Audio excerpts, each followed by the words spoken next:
Magandang umaga sa ating lahat. Narito ang update ukol sa minomonitor natin na sama ng panahon na si Severe Tropical Storm Nika.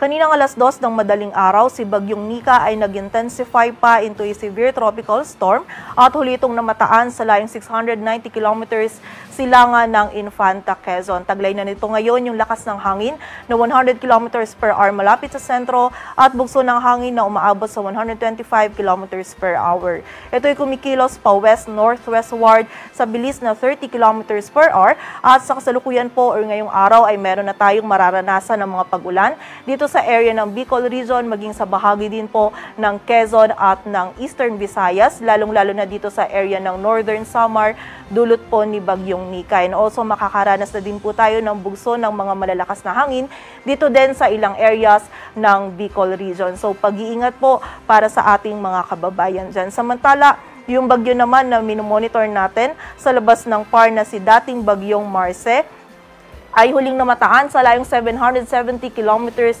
west ng Lawag City, Ilocos Norte. At wala na po itong direct effect sa anumang bahagi ng ating bansa. Samantala, yung isa pa namang low pressure area na minomonitor natin sa labas ng ating area of responsibility ay huling namataan sa layong 2,365 kilometers silangan ng northeastern Mindanao. Mataas po yung tsansa nito na maging bagyo within the next 24 hours at posible po itong pumasok sa loob ng ating area of responsibility by Tuesday early morning. And nakikita po natin na tatahakin po nito or patungo po ito dito din sa area ng Cagayan Valley. Ngunit mataas po yung uncertainty natin dito sa LPA na ito. So, continuous monitoring tayo and patuloy na magantabay sa updates na ipapalabas ng Pag-asa. At para nga po dito sa latest forecast track analysis ni Bagyong Nika, generally si Bagyong Nika ay kikilos west-northwestward throughout po yan ng ating forecast period. At ngayong araw ay patuloy nga po ito mag-intensify pa into a typhoon category and magla-landfall po ito bukas naman ng hapon o gabi dito sa Isabela or Aurora area. And then by tomorrow afternoon po or bukas ng hapon onwards, tatahakin na po nito ang area or kalupaan ng Northern Central Luzon area hanggang Tuesday po yan ng early morning.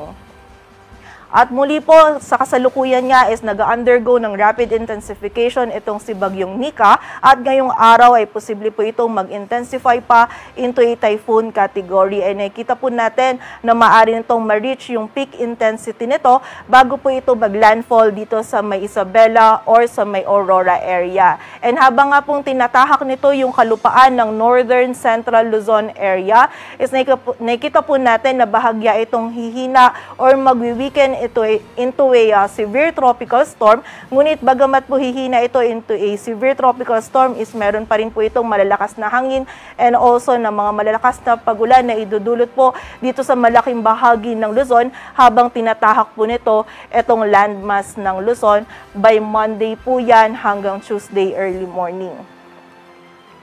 And muli po, hindi lang bibigyan din lang po natin na hindi lang po yung landfall point natin or yung area kung saan magla-landfall yung maaapektuhan po ni Bagyong Nika. So, ina-expect po natin dahil nga yung si Bagyong Nika ay malaki po yung cloudiness po na dulot na dala ng bagyo, is ina-expect po natin ngayong araw pa lang meron tayong mararanasan na bugso ng mga malalakas na hangin and also ng mga pag-ulan dito sa may silangan ng Southern Luzon and also dito din po sa area ng Eastern Visayas. And habang papalapit nga po si Bagyong Nika, by tomorrow po ng Lunes hanggang kung saan ito naman po ay magla-landfall dito sa Isabela or Aurora area and then tatahakin ito or tatawid ito dito sa landmass and lalabas po ito ng landmass naman by Tuesday early morning and expect po natin ito pong Monday hanggang bukas po ng early morning,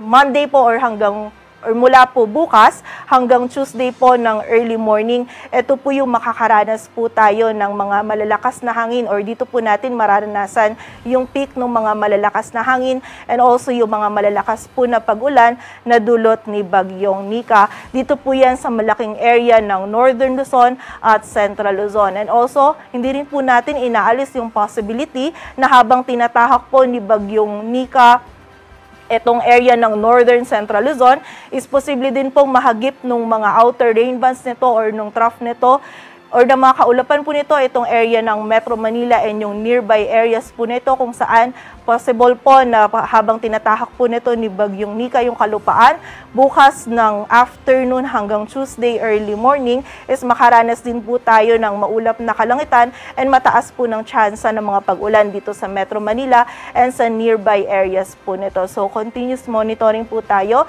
and patuloy po na magantabay sa updates na ipapalabas po ng Pag-asa.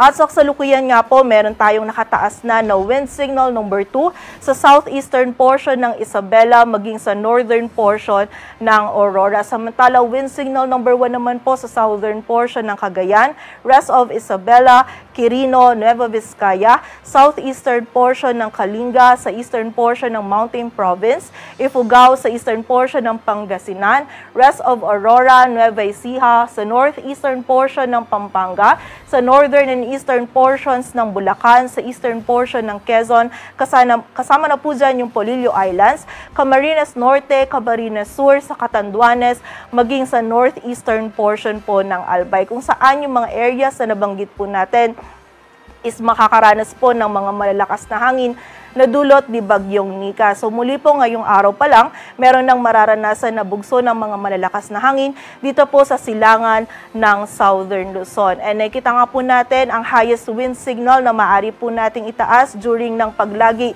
ni Bagyong Nika sa loob ng PAR is wind signal number 4. Kung saan yung mga areas po na ito, habang mas papalapit po si Bagyong Nika is mas tataas pa po yung wind signals nitong mga areas po na ito and also mas madadagdagan din po yung areas natin na merong wind signal. So, na-expect nga po natin is wind signal 4 po yung highest natin kung saan matindi pong lakas ng hangin yung maaari pong idulot nito dito po sa mga areas po ng Northern at Central Luzon. So, paghahanda po para sa ating mga kababayan dyan at mag-ingat po tayo at makipag-ugnayan din po tayo sa ating mga LGU para po dun sa mga aksyon na kailangan natin gawin para sa ating kaligtasan. And also, nakita din po natin yung wind signal number 4. Posible din po ito magdudulot din po ito ng mga significant damages, lalong-lalo na po sa mga structures na gawa sa light materials. And also, posible din po ito magpatumba ng poste, ng puno. So, during po ng pagtahak po ni Bagyong Nika, dito sa kalupaan ng Northern at Central Luzon, ay magkaroon din po tayo ng pagkawala ng kuryente or tubig. So muli po, paghahanda po para sa ating mga kababayan dito po sa mga areas na nabanggit natin. Samantala, bukod po dito sa mga areas under wind signal, is meron din po tayong mararanasan ng bugso ng mga malalakas na hangin ngayong araw dito sa Batanes, Babuyan Islands, Northern Cagayan at sa bahagi din po ng Ilocos Norte. At para naman po sa mga pag-ulan, ngayong araw meron tayong moderate to heavy na mga mararanasan ng mga pag-ulan sa Camarines Norte, Camarines Sur at sa bahagi din ng Catanduanes. Samantala, bukas naman kung saan naging mas malapit and naglandfall and also by afternoon is tatahakin na ni Bagyong Nika itong area ng Northern at Central Luzon is mas marami na po yung mga paulan or mas nadala po nito dito sa area ng Northern and Central Luzon, kung saan meron po tayong intense to torrential dito sa bahagi ng Cagayan, Isabela at Aurora. Samantala, heavy to intense naman po sa Apayao, Abra, Kalinga, Mountain Province, Ifugao, Nueva Vizcaya at Quirino, and meron din po tayong mga moderate to heavy na mga pag-ulan sa Ilocos Norte, Ilocos Sur, Benguet, Nueva Ecija, sa Quezon kasama na yung Polillo Islands, Camarines Norte, Camarines Sur at sa area din ng Catanduanes.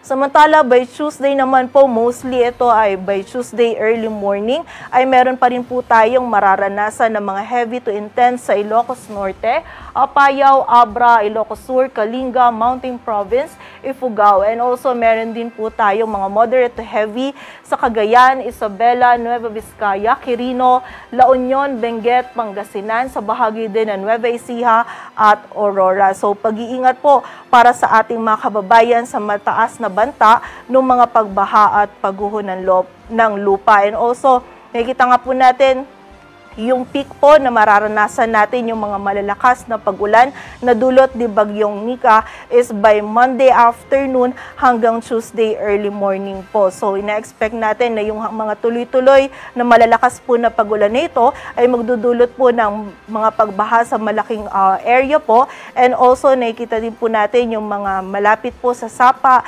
ilog or sa mga paanan ng bundok is prone din po sa mga flash floods. And mapapansin natin yung mga areas natin na makakaranas din ng mga pag-ulan dulot ni Bagyong Nika. Ito din po yung mga areas na nakaranas ng mga nakaraang bagyo na mga pag-ulan. So mostly po hindi pa ganun nakaka-recover yung mga areas na ito at posibleng saturated pa po yung lupa nila.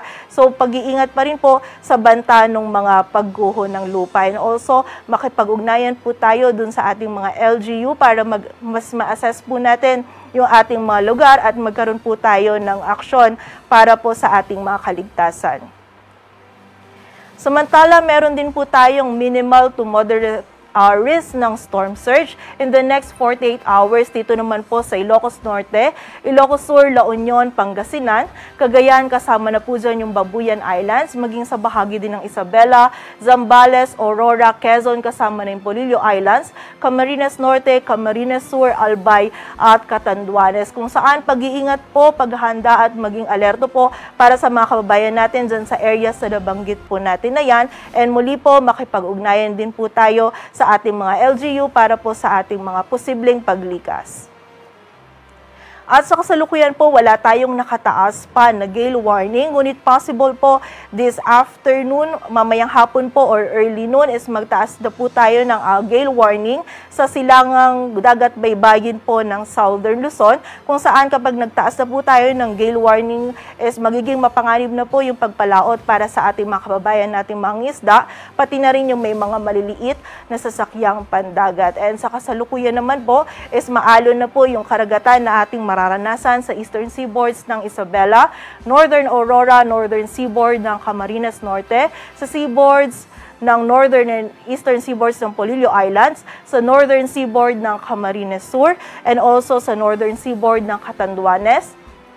Lalabing bahagi pa ng Aurora sa eastern seaboards ng Babuyan Islands, mainland Cagayan at sa northern Quezon at maging sa bahagi din po ng Catanduanes. Patuloy po tayong magantabay sa updates na ipapalabas po ng Pag-asa, at para sa mas kumpletong impormasyon, bisitahin ang aming website pagasa.dost.gov.ph. At yan po muna ang latest dito sa Weather Forecasting Center ng Pag-asa. Grace Castañeda, magandang umaga po.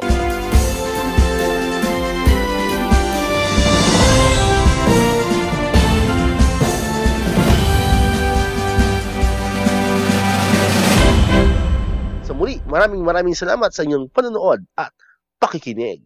Once again, El Maestro. See you on my next vlog. Bye-bye!